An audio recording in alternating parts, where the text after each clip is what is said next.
ಕಷ್ಟನೋ ಸುಖನೋ ಒಬ್ಬರನ್ನು ಕೇಳದೆ ನೇಗಿಲನ್ನು ಹೊತ್ತ ದೊರೆಯೇ.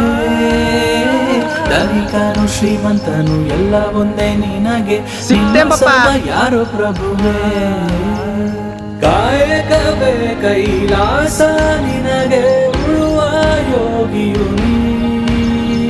ಕೇಳಿಕೊಳ್ಳುವೆ ಅದೇವರಿಗೆ, ನಿಂಗೆ ಹೊಟ್ಟೆ ತುಂಬ ಊಟ ಕೊಟ್ಟು ಚೆನ್ನಾಗಿಡಲಿ.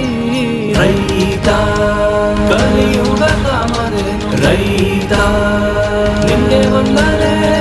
ರೈತ ಕೈಯ ಮುಗಿವೆ ನಿಂಗೆ ನಾನು, ರೈತ ರೈತ.